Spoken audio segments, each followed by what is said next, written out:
Bruno, it's been a difficult evening. What, in your view, is the difference between the two sides tonight? Obviously, they scored a goal. We couldn't get our goal. Create some chances, and we couldn't find the net. Obviously, they did it in a cross where we were. I think we defended very well in the first half. We didn't give many chances away. They had some corners, but the main thing in football is scoring goals, and they did score today, and we didn't.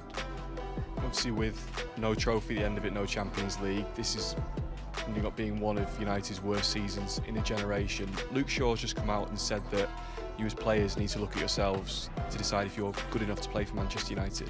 In your view, as one of the senior players in this squad, are your squad mates good enough to play for a club like United? No, I don't have to speak from the point of view of the other ones. I can speak for myself. Wasn't good enough. Season wasn't nowhere near what it should have been. We knew this trophy would make things look a little bit better, but still the season was bad, and we have to deal with that. Luke is right. Everyone else needs to look at himself now, and decide what we want to be from here and going forward. How do you assess where Manchester United are as a club right now? What do you think needs to change now this summer to get it back to where you think it should be? There's been a lot of things that needs to change at this club, and I think everyone is aware. It's not for me to point the changes that have to be done. I can't make that change. So anything that I say wouldn't make any difference here. What can you change? What can the players change? Try to be better, try to do more, try to find a way of improving ourselves and help the team to win games. For yourself, looking further forward, without Champions League, it comes with financial implications for the club. Do things like that, do they affect your future at Manchester United? No, it's not the first time that happens. Being in Europa League always have always happened that.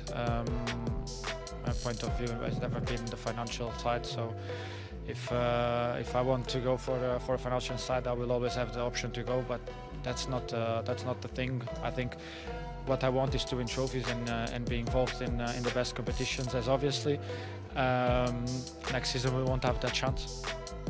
When we spoke to Ruben Amorim, he was more convinced than ever that he's the right man to take this club forward and to change what needs changing. Do you see his vision? Do you believe, can you give the Manchester United fans the belief that he is the right man to turn the club around? I do think he's the right man. Without a shadow, I don't think what happened this season shows exactly what he is as a manager. Obviously, it's the results always talk louder.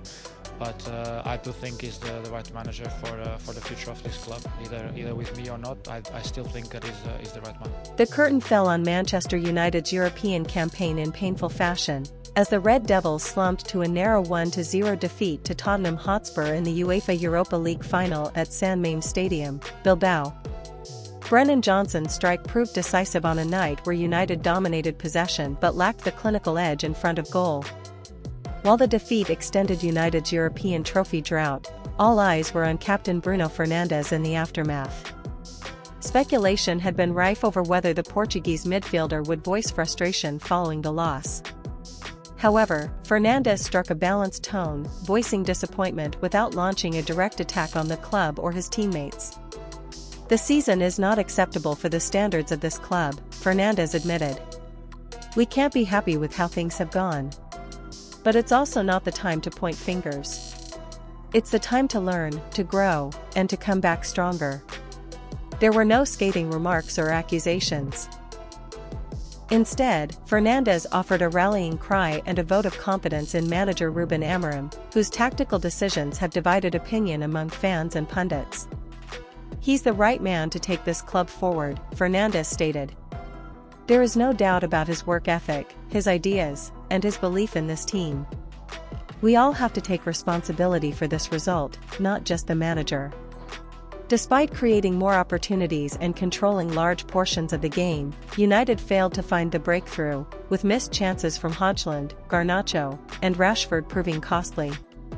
The Red Devils looked shell-shocked as Tottenham lifted their first European trophy since 1984, yet Bruno's message was one of unity and resilience. The 29-year-old midfielder also addressed growing rumors linking him with a move to Real Madrid. In response, Fernandes reaffirmed his commitment to Manchester United. "I've always said I want to be here. Unless the board tells me they don't want me anymore, I'm not going anywhere," he declared. It was a strong statement from the skipper, who remains a central figure in United's ambitions going forward. His leadership, on and off the pitch, has been vital during a turbulent campaign marked by inconsistent form and managerial transition. With Amorim newly appointed and tasked with steering the club into a new era, Fernandes' public backing could prove crucial in maintaining squad harmony and belief. Looking ahead, questions remain. Will the board back Amorim in the summer transfer window? Can United bounce back and reclaim their place among Europe's elite? And will this painful defeat serve as the fuel for a triumphant resurgence next season? Only time will tell. But if Bruno Fernandes' words are anything to go by, the Red Devils are not done fighting yet.